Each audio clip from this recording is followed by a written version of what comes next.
It all comes down to this. What every player, coach, and hometown fan hopes for every season. A shot at the NBA World Championship.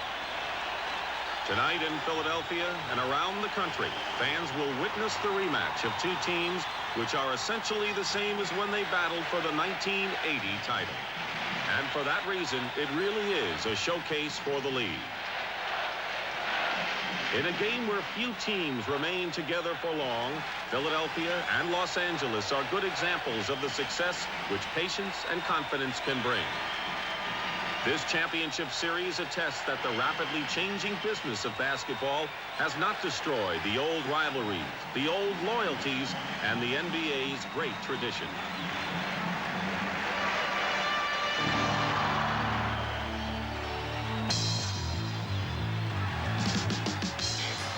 Traditionally, championship play is cautious and deliberate, but not tonight.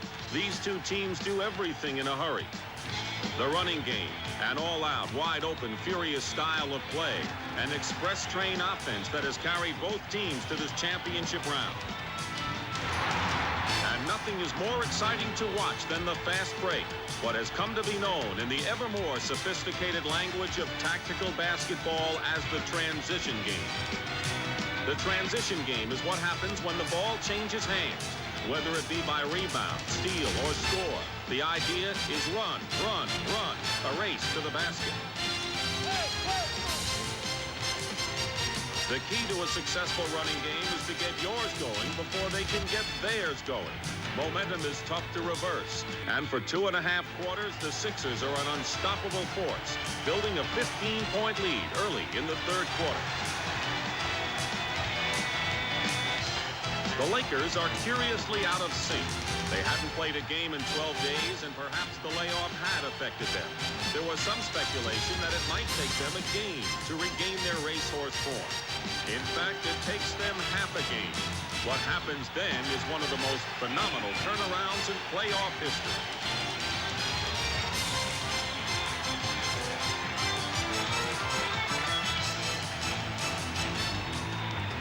In just 3 minutes and 40 seconds of the third quarter, the Lakers rip off a 23-6 scoring streak. The Sixers are completely stunned, but Pat Riley had witnessed these explosions before.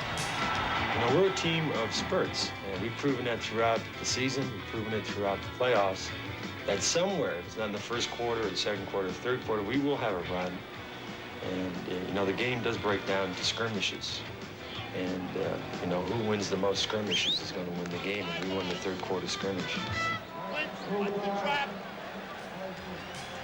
One of the things that triggers the Lakers' fast break offense is their trap defense. The idea behind the trap is not to steal the ball every time, but to make the offense hurry its shot and force the tempo, thus creating a transition game.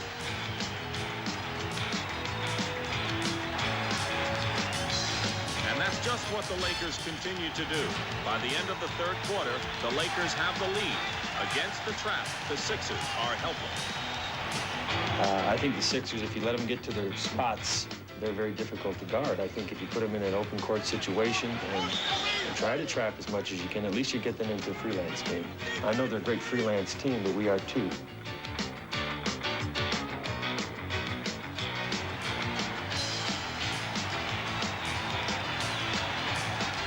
When the smoke from the Lakers' exhausts finally clears, they have run off an unbelievable 40-9 scoring streak and lead the Sixers by 16, a 31-point swing in only 10 minutes. The spectrum is considerably quieter now, dazed by the awesome Lakers offense. But Cunningham knows that, in fact, the Lakers' trap defense has done the damage. It's a defense he thinks is illegal. And if the Sixers are to salvage a split in Philadelphia, he knows he must prove it.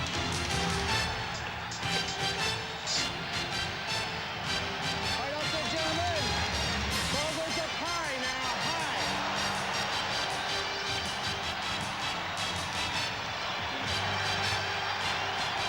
Game 2 is going to be a long one for referee Darryl Garrettson. When this basketball drag race is over, if his legs don't hurt, his ears are sure to.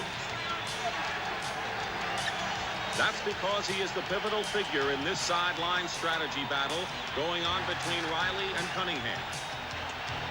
Riley had the best of it in round one when he surprised the Sixers with the trap defense that triggered their awesome fast break. And early in game two, the Lakers continue to run their traps.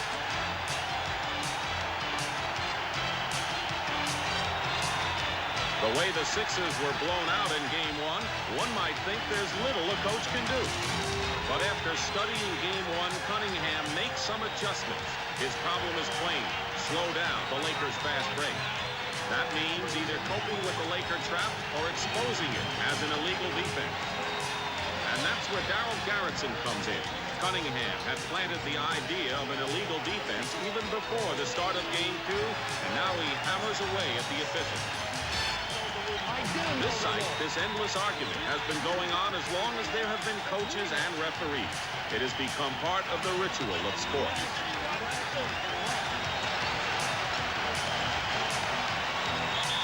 And the particular nature of officiating basketball, a game that requires the referee to rule more frequently than his diamond or gridiron counterpart, often makes the dialogue between coach and official unceasing. Besides, the ref is always within earshot. But the line between persuasion and provocation is a fine one, and Cunningham knows that he may need the ref's good favor at some critical juncture later on in the game. In the meantime, he has devised a strategy for beating the trap. The code word is fist. My feeling against any type of defense like that is that they want to force the tempo as much as they can to get themselves going up and down the court. And if you show some patience, you can have a good open shot almost every time. Cunningham's strategy gives the Sixers a 10-point second quarter lead. But 10 points against an explosive Lakers team is nothing. And so he continues to protest that their trap is illegal. If he can't convince Garrettson, he will show him. By bringing Bobby and Caldwell Jones outside offensively, Cunningham forces L.A. to play them man-to-man. When the Lakers fail to match up, the zone becomes obvious. Who's faster, don't play it? It's an illegal defense. And who? McAdoo. That's an illegal defense on Los Angeles. After that, the Lakers play their traps with considerably less enthusiasm, and the Sixers fashion a 12-point second quarter lead. But when Darryl Dawkins picks up his third personal foul, and Caldwell Jones then follows with his third, the Sixers' margin begins to look fragile. Enter Earl Puritan, one of several unsung Philly bench heroes who keeps the Sixers on top during the third quarter. Puritan has 5 rebounds and 6 third-quarter points, and his tip at the buzzer sends the Sixers to their huddle with a 12-point lead. But the fourth quarter is the longest one in this game, and Cunningham is still expecting the lightning Laker fast break to make one final run, especially when Riley starts 2 more of his Greyhounds, Cooper and McAdoo. But as Cunningham said later, you only have to get hit in the head once. And when a small Lakers spurt cuts the margin to 8 and starts looking like Game 1's ominous avalanche, Cunningham quickly calls time. With 6:17 remaining, it is, as they say in the NBA, money time. And when it's money time, Philly looks to one person, Julius Erving. With the game on the line, Erving takes this rebound coast to coast, sparking the Sixers to 6 unanswered points. Julius Erving is capable of winning basketball games all by himself. And tonight, as he's done time after time, Dr. J takes Philadelphia's fate in his own hands and delivers Los Angeles its first playoff loss. The cheers do not stop for the rest of the game as Philadelphians express their thanks for the efforts of this team, this man, and this man as well. He'd had a great game, too. For Game 3, the jet set is beautifully turned out for this glamorous event. We had some minor adjustments that we made on defense, but it was most of all directing our energies at the area that I think is the most important in this series, and that's the rebounding department.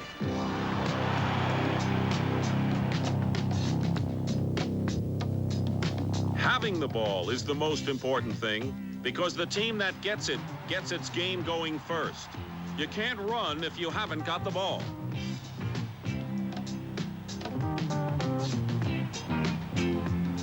That's what makes rebounding so important. And that's why these men do what they have to get the ball. On the boards is where the game is won. Under the boards is where the game is toughest. This is where basketball really becomes a contact sport. It's no place for the player unschooled in its methods, the subtle shove given at the right moment, or the not-so-subtle blow from the arms and elbows. As bodies crash together, people can get hurt. Less than 5 minutes into the game, Magic Johnson is knocked to the floor, momentarily stunned. Julius Erving has a broken dental bridge. And forward Kurt Rambis has a cut over his eye that will require stitches. Rambis, Clark Kent to his teammates, is a new face in the NBA. But when he replaced injured Mitch Kupchak in the starting lineup, Laker fans began to sit up and take notice of the job he was doing on the board. His is the fairy tale story about the sub who comes off the bench to earn a starting role. Riley, who was once a bench warmer on the Lakers himself, can identify with this man's effort. What Rambis gives the Lakers is tough to put a value on. There's no place for effort on the stat sheet. But in Game 3, Rambis is an instrumental figure in setting a tone of aggressiveness, which by the middle of the third quarter has given the Lakers a 25-point advantage. I enjoy playing, and I enjoy playing in the playoffs. Anytime you're in a competitive situation and you're a competitor, it brings out the best in you. These playoffs have really brought the best out in Norm Nixon. He is the Lakers' leading playoff scorer, and in the second half of Game 3, Nixon takes over. This year, Nixon is no longer referred to as overlooked or underrated. He is part of a select company of speedy point guards, men like Mo Cheeks, Gus Williams, and Tiny Archibald, and he may be the quickest of the quick. His agile speed and scoring ability may be more apparent this year because Riley's run-and-gun system showcases his ability for anticipating the break. Whenever Philadelphia misses a shot, he is already headed for the Laker basket. Nixon runs to a 21-point second-half performance, and the Laker lead never falls below 15. When Cunningham remarked after the game they were just a little quicker in everything they did, maybe he was thinking about Norm Nixon. Game 3 was yet another blowout. These teams can't seem to do anything else to each other.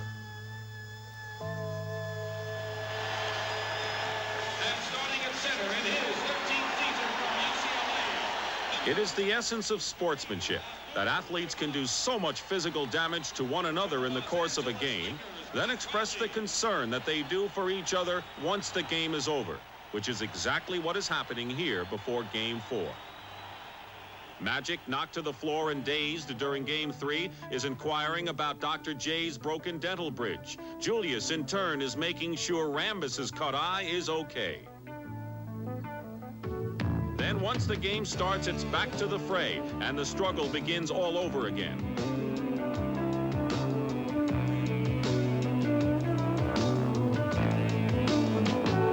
Game 3 was an LA fast break blitz, but tonight the Sixers have more success getting back and stopping the Laker break. The Lakers have more than a fast break in their offensive arsenal, though. Their half-court game is also pretty good. In a word, Kareem. When Abdul-Jabbar gets to his spot, the master of the sky hook is virtually unstoppable.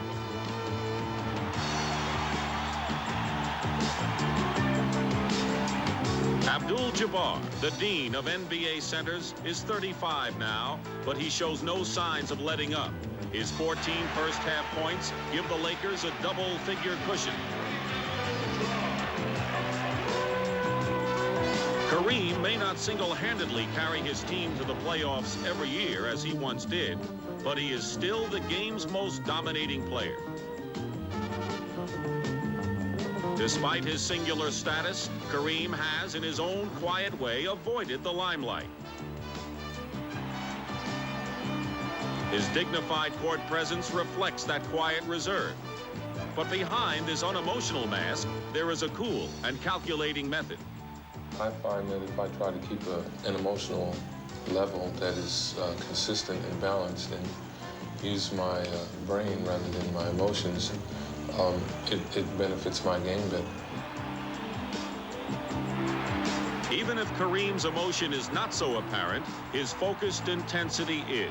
His 21 points through 3 quarters gives L.A. an 18-point bulge. Another player who shares Kareem's mental approach is Jamal Wilkes. His best game of the series, 24 points, helps put the Lakers within 1 victory of the championship. The Sixers, down 3-1, are in a hole no team in championship play has ever climbed out of. If it is the mental game, the concentration on winning that gets you a crown, then keeping cool even in the most desperate situations is essential. It takes a special kind of mental discipline, the kind that separates the stars from the superstars. It's true, the Sixers' future does not look so bright.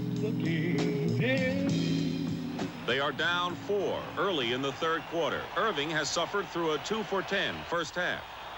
But to echo some words from the Sixers' recent past, they didn't get here without some character. Tough, aggressive defense has kept Philly in this game, has thus far neutralized the Lakers' explosive potential.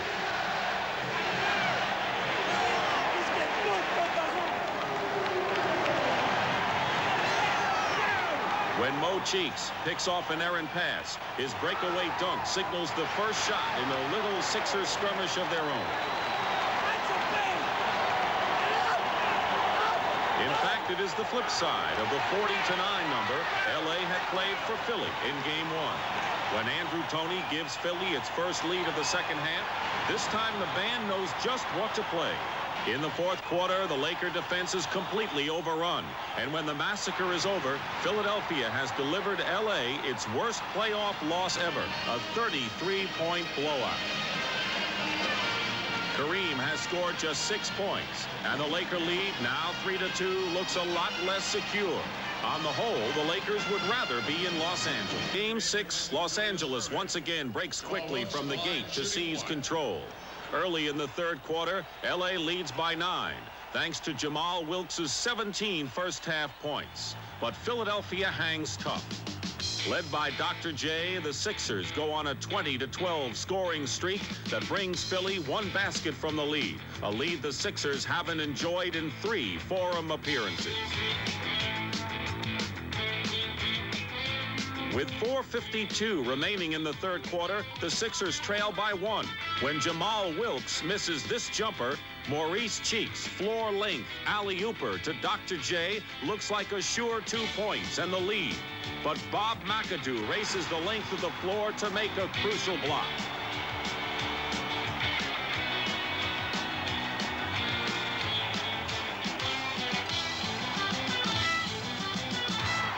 The resulting Kareem dunk slows the Sixer momentum considerably. It is a brief but critical skirmish, a turning point, and the player who has made it possible is Bob McAdoo. When the season started, McAdoo wasn't on any NBA team's roster. Not because he was no longer a great offensive player, he still had his shooting touch, but he also had acquired the reputation of a player who couldn't play for a winner. When the Lakers picked him up in mid-season, they weren't sure if it was McAdoo or McAdoo. McAdoo's best performance of the series, 16 points and 9 rebounds, helped stretch the Lakers' lead back to 11 with only 7:07 remaining in the game.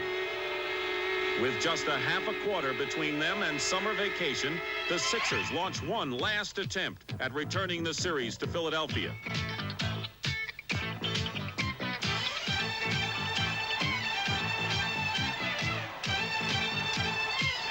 Andrew Toney's 26th point caps a 9-3 Sixers streak, and the Laker lead is cut to 5.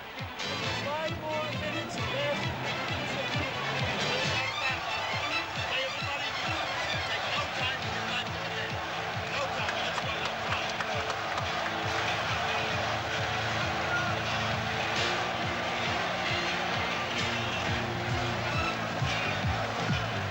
Toney once again demonstrates his poise in the clutch, cutting the margin to 3.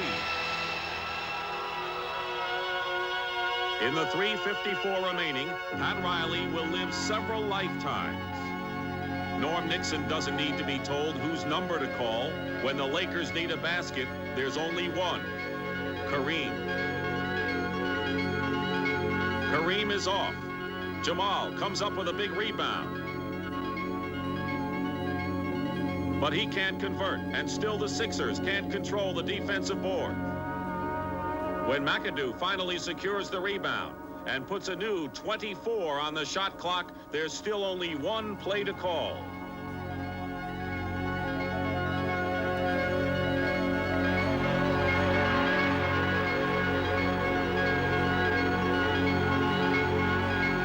With game momentum hanging in the balance, Kareem's second effort finally drops through. Fouled on the play, his free throw gives LA a much more comfortable 6-point cushion.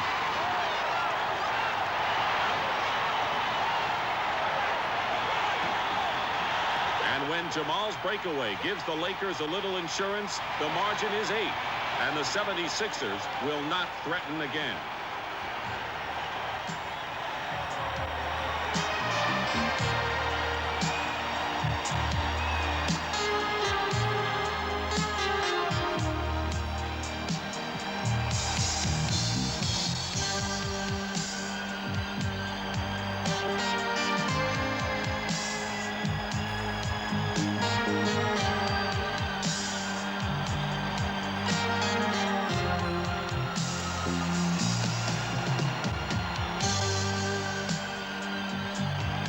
The Lakers are about to win their second title in 3 years. The Sixers, despite another valiant effort, are about to become second best for the third time in 6 years.